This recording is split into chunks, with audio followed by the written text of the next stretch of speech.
A continuación, presentamos a la doctora Itzel Eguiluz, de la Federación Latinoamericana de Trabajadores Científicos y académica del Tecnológico de Monterrey, con el tema ¿Qué pasa después del doctorado? Realidades de jóvenes investigadores.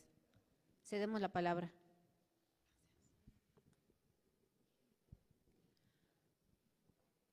Hola, muchas gracias a todas las personas que se encuentran el día de hoy aquí. Yo les voy a compartir esta idea de qué pasa después del doctorado, justamente desde un poco la misma posición de la que hablaba la doctora Adriana Gómez hace unos momentos, pero desde mi posición, que les cuento rápido, tengo 3 años de haberme titulado el doctorado. Hace unos meses solicité una beca postdoctoral con ACIT y a raíz de la situación que se ha presentado en estos meses, es de donde sale la idea de hacer esta ponencia el día de hoy.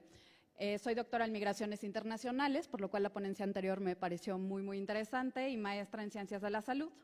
Y si bien existen muchos caminos para quienes decidimos estudiar un doctorado o incluso una maestría, la inversión en la ciencia en México en los últimos años no ha pasado específicamente para investigación y desarrollo más allá de un 0.46% e incluso desde 2014 ha bajado. Hay países como Estados Unidos, China, Finlandia, España, entre otros, que invierten poco más del 2% de su Producto Interno Bruto para justamente esta misma investigación y desarrollo, categoría que desarrolló la OCDE para poder hacer las mediciones. Sin embargo, gradúan entre 2 y 10% más veces que personas con doctorado que lo que hace México. Sabemos que México tiene algo así como un 1% de personas con doctorado que tienen o tendrán un doctorado. Y también sabemos que hay alrededor, y más o menos los mismos datos que presentaba la doctora Adriana, que existen al año más o menos 6,000 personas que se gradúan de un doctorado en México. Esto en realidad habla que en 2009 teníamos que 1 de cada 3 de esas personas, y relacionado con lo que hablaba justamente Luz María hace un momento, 1 de cada 3 personas con doctorado se encuentran en estos momentos viviendo en Estados Unidos. La realidad que tiene la investigación de estos llamados y que nos llaman investigadores jóvenes, como decía Adriana, sea lo que sea que eso signifique, que es parte de lo que pretendo hablar en un momento, se relaciona con lo que encontraba en estos días, que Francisco Villatoro decía que el doctorado es el camino más largo para llegar al principio del camino. Y en realidad esta frase creo que a muchas de las personas que hemos estado en estos últimos meses trabajando sobre quiénes somos estas personas investigadoras jóvenes en México, pues nos deja paradas en un lugar bastante complejo. Ese inicio del camino al momento de terminar un doctorado, cuando tienes, si lo más joven es 30 años, 35, 40, es bastante complejo pensar que ese es el inicio de tu camino comparado con personas que están en cualquier otra área, por ejemplo, quienes terminaron su licenciatura y comenzaron a trabajar en una empresa transnacional, que tienen 15 años de carrera y que ahora ocupan posiblemente puestos directivos. Quienes decidimos entonces estudiar un doctorado tenemos diferentes decisiones por las cuales decidimos realizar esta acción en nuestras vidas. Y al momento de tomar esta decisión de vida, nos encontramos con 2 opciones muy básicas. ¿Vamos a hacer el doctorado en México o lo vamos a hacer en el extranjero? Las razones por las cuales cada persona que estudia un doctorado decide hacerlo en México o fuera del país son diversas.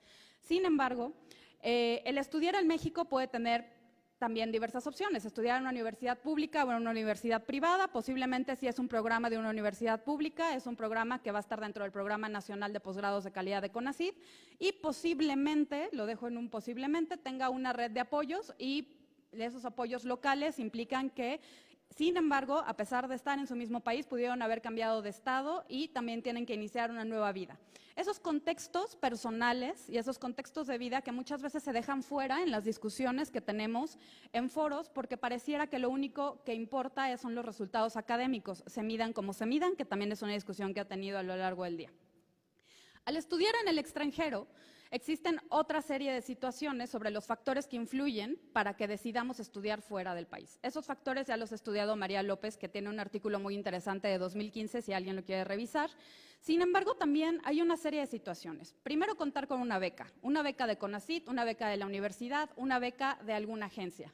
Segundo, hay una serie de situaciones que, si bien hacemos por una decisión propia, tienen un impacto en la forma en la que nos desarrollamos con el mundo en los meses que decidimos prepararnos para ir a estudiar fuera del país. Eso significa tener una red o una serie de ahorros que te permitan pagar un avión, financiarte un seguro médico, pagar la visa, hacer los trámites, pagar una serie de cartas que tienes que realizar, suponiendo que vivas en la Ciudad de México, porque si no también tienes que ver cómo vas a hacer los trámites para llegar a esta ciudad, ya que en la mayoría del país no puedes realizar gran parte de ellos. Al margen de esto, recordamos también que el desarrollo de una tesis doctoral, según un estudio realizado en Bélgica hace un par de años, hay 32% de personas estudiando un doctorado que tiene algún tipo de problemática en salud mental debido a las características con las que vivimos cada vez que nos enfrentamos a la tesis doctoral. Y eso no es solo que nos quejemos y que estamos muy deprimidos por la simple y sencilla razón de estar tirados en el piso llorando haciendo una tesis cuando ya no puedes más. Está comprobado que sí existe un impacto en la salud mental. Sin embargo, actualmente las becas de CONACYT cubren, en principio, los primeros 3 años del doctorado en el extranjero. Estamos en un momento en el que estamos discutiendo que hoy en la mañana estudiantes estaban apareciendo en los noticieros por toda esta situación de estudiantes que se están quedando sin renovaciones de beca en el extranjero. Justamente en ese sentido estaba pensando en las experiencias tanto mía como de compañeras y compañeros que tuvimos 3 años de beca, tuvimos una extensión de un 4º año, pero al volver terminamos la tesis estando ya en México, lo cual también tiene una serie de implicaciones, haber dejado tu red en caso de quienes hacen ciencias de laboratorio, haber dejado el laboratorio y tener que terminar a la distancia, lo cual tiene unas implicaciones también muy importantes en la forma en la que vas a hacer tu titulación cuando lo logres. Justamente hoy en la mañana, en una entrevista con Aristegui, hubo un grupo de personas que hablaban con la doctora Elena Bullía y ella les decía que regresaban a México, que les invitaba a las personas que estaban estudiando un doctorado a volver a México. Por supuesto que las personas que estábamos platicando sobre la situación de las jóvenes y jóvenes investigadores que están en este momento trabajando en el país, pues empezamos a discutir sobre esta situación. Una vez finalizados los estudios doctorales, suponiendo en el caso de quienes estudiamos fuera, está el proceso del regreso, que tampoco es un proceso sencillo la readaptación al país cuando ya no tienes una beca y tienes que regresar viviendo de tus ahorros, quienes tienen la suerte de tener una pareja que les apoye, o la serie de situaciones como crear espacios, crear nuevas redes y pensar en dónde te vas a insertar una vez que saliste de este ecosistema por lo menos 4 años. Entonces, nos enfrentamos a tiempos donde la pregunta también es ¿qué es ser un investigador joven? ¿Qué es ser un investigador joven en México en el 2019? La clasificación de investigador joven es por lo menos ambigua. Existen un par de criterios básicos que implican diferencias en diferentes países. Cada país tiene su propia definición sobre lo que es ser un investigador o una investigadora joven. En algunas convocatorias de CONACYT se hablaba de los 40 años para los hombres y los 43 años para mujeres, dando preferencia a aquellas personas que tuvieran un postdoctorado previo a ello. También en otras carreras se habla acerca de las personas. ¿Cuántos años tienes de haber terminado un doctorado? ¿Son 3? ¿Son 5? ¿Cuántos años después de haber terminado el doctorado realmente sigue siendo una persona, una investigadora joven? Esos diversos caminos, dice Griffith, en que en Reino Unido, para ella, 4 años de experiencia investigadora, ya se habla de una persona que ya no es un investigador joven. Esos 4 años de experiencia en muchas personas podría ser simplemente, o entre comillas, el simplemente haber hecho una maestría en ciencias y tener 4 años de experiencia. Sin embargo, esos 4 años de experiencia no van a tener un impacto después para aplicar a una convocatoria. Al mismo tiempo, Patricia Rivero, que es investigadora en Argentina, habla de que suelen ser investigadores postdoctorales que se encuentran bajo tutela de un investigador reconocido, especializados en un tema bien acotado y que adquiere una serie de habilidades para luego intentar conseguir una plaza dentro del campo de investigación, cosa de la cual ya hablaba Adriana hace un momento. ¿Qué significa esto? ¿En dónde estamos parados? Existe un círculo que en este caso presenta como una línea, si le pueden avanzar a 2 más, sobre cómo he ido pensando y intentado como en una especie de inicio desarrollar esto que vivimos las personas que volvemos.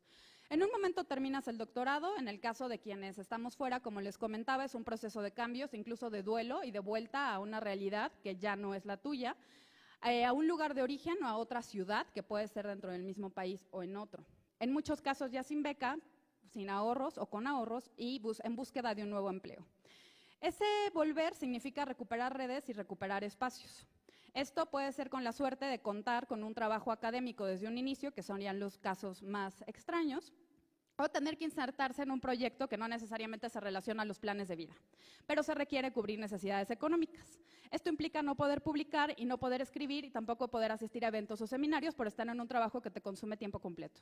Así que es más complejo buscar ese espacio académico. Muchas personas deciden dar clases por horas, que es justamente lo que ya hablábamos, pero después decides renunciar para intentar buscar ese trabajo académico, pero no tienes las publicaciones porque no tuviste el tiempo para sentarte a escribirlas.